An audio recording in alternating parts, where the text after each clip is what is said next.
Selamat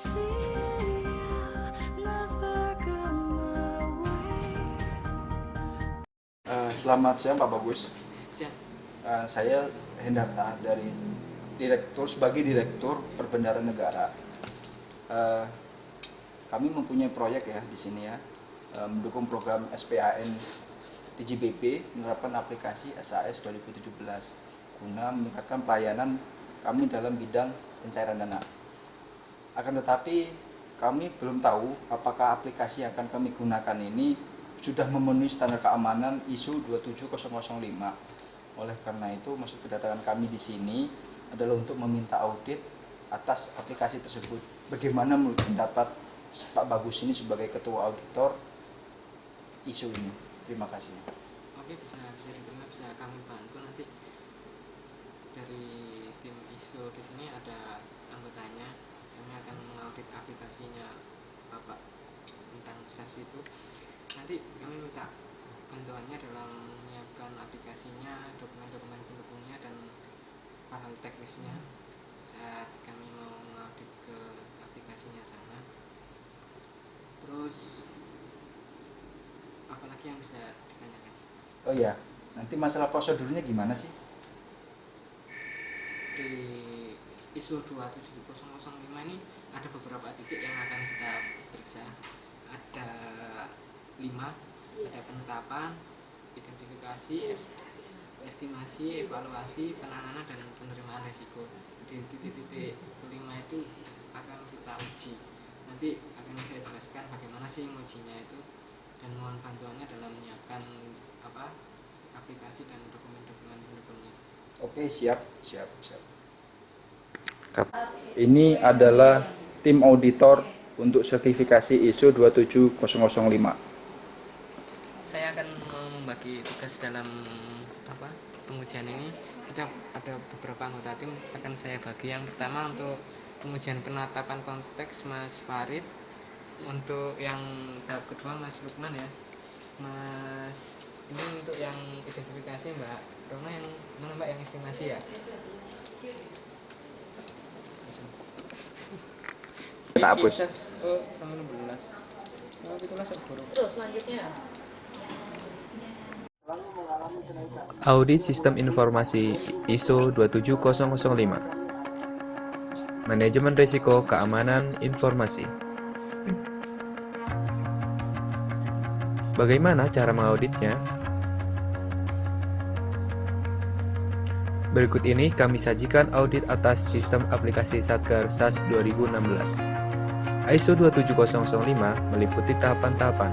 Yang pertama adalah tahapan penetapan konteks, lalu tahapan penilaian risiko yang terdiri dari identifikasi, estimasi, dan evaluasi risiko. Jika penilaian risiko memberi informasi yang cukup, maka tahap selanjutnya adalah menentukan penanganan risiko dan melakukan penerimaan risiko. Selama proses manajemen risiko keamanan informasi, penting bahwa risiko telah dikomunikasikan serta telah dilakukan pemantauan dan peninjauan secara berkala. Tahapan pertama adalah penetapan konteks.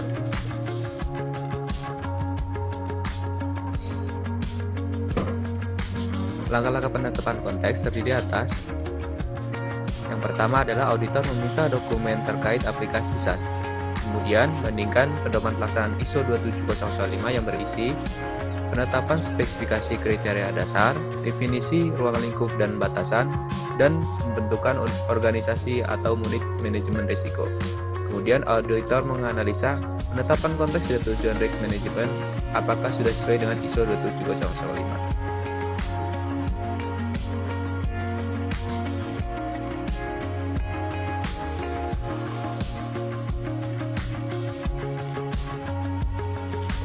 Tahapan selanjutnya adalah penilaian risiko.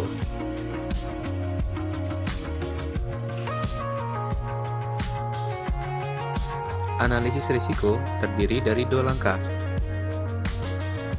Yang pertama, identifikasi risiko. Contohnya, pembobolan data oleh pengguna atau user. Yang kedua, salah input. Selanjutnya, kerusakan database, serta rekayasa tanggal SP.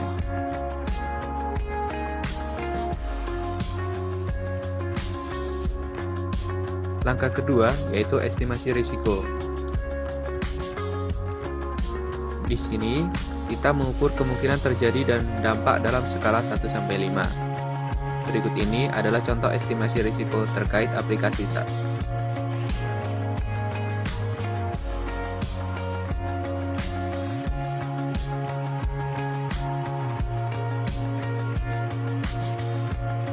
Kemudian, setelah itu kita mengevaluasi risiko.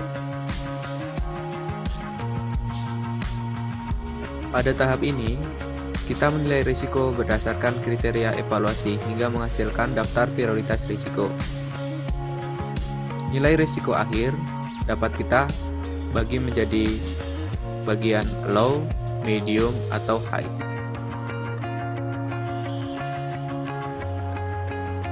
Apakah langkah-langkah dalam ISO ini telah sesuai dan dilakukan oleh DJBB? Tahapan selanjutnya adalah perlakuan risiko. Bagaimana kita mengauditnya? Yang pertama, kita meminta data dari DJBB atas perlakuan risiko.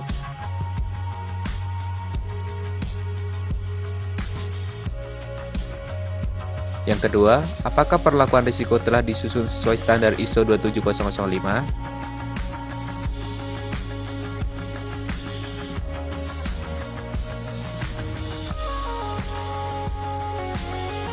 Untuk itu, kita dapat memilih perlakuan risiko sebagai berikut.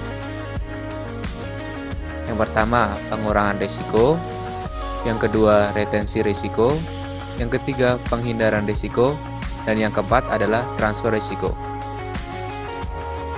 Apakah keempat hal tadi telah dipilih berdasarkan hasil, biaya, dan manfaat? Apakah telah disusun sesuai dengan pedoman perlakuan ISO 27005? Lalu bagaimana risiko dirasakan oleh pihak-pihak terkait? Dan bagaimana cara berkomunikasi paling tepat dengan pihak-pihak tersebut? Apakah sudah sesuai? Langkah selanjutnya adalah penerimaan risiko. Penanganan atas risiko yang telah diidentifikasi dan dinilai atas aplikasi SaaS harus memperhatikan kriteria penerimaan risiko. Kriterianya adalah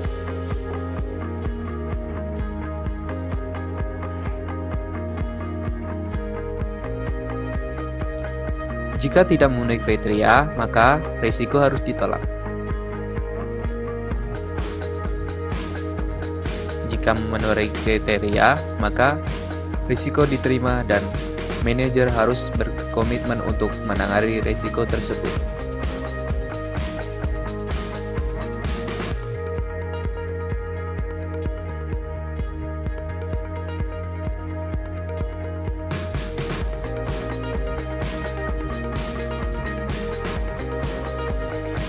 Tahapan selanjutnya adalah pengkomunikasian risiko.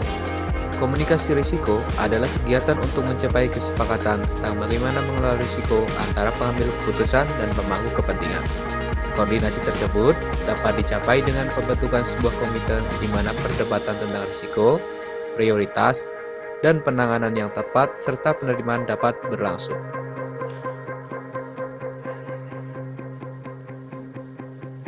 Apakah komite tersebut telah dibentuk? Tahapan selanjutnya adalah pemantauan dan peninjauan risiko. Tahap ini dibagi menjadi dua. Yang pertama, pemantauan dan peninjauan faktor risiko.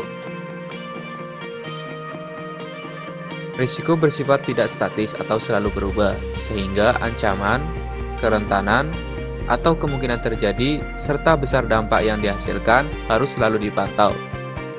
Pemantauan dapat didukung oleh layanan eksternal yang memberikan informasi mengenai ancaman atau kerentanan baru. Berikut ini kami tampilkan checklist yang harus dipastikan auditor untuk memastikan bahwa pemantauan yang baik atas risiko telah berjalan.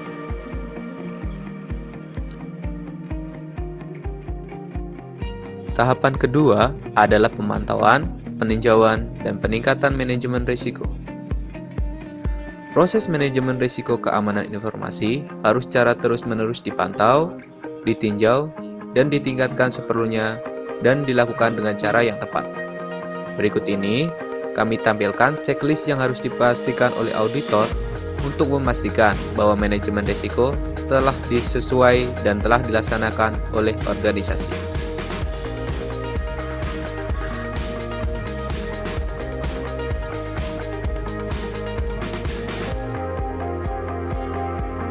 Dari tahapan-tahapan tersebut, auditor dapat menilai apakah manajemen risiko aplikasi SaaS di DJBB telah sesuai dengan standar ISO 27005. Jika belum sesuai, maka auditor akan memberikan rekomendasi yang mendukung pemenuhan standar tersebut.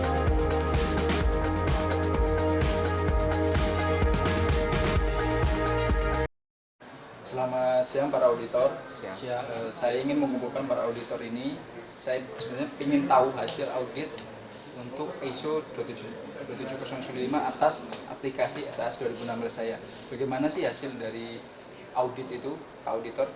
Setelah kami melakukan audit atas penerapan aplikasi SAS 2016 di Direktorat Jenderal Pembenaran ini, kami dapat menyimpulkan bahwa aplikasi SAS 2016 ini telah memenuhi standar dan kriteria yang telah disebutkan dalam ISO 27005. Jadi kami mengira bahwa standar ISO 27005 ini dapat diterapkan pada penerapan aplikasi SAS di Direktorat Jenderal Pembenaran ini.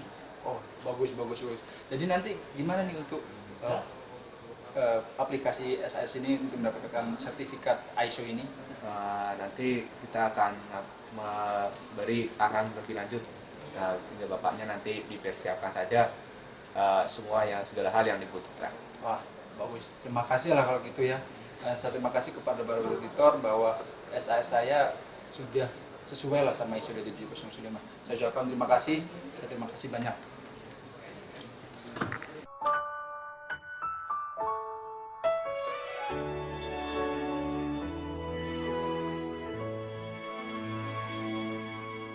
시간은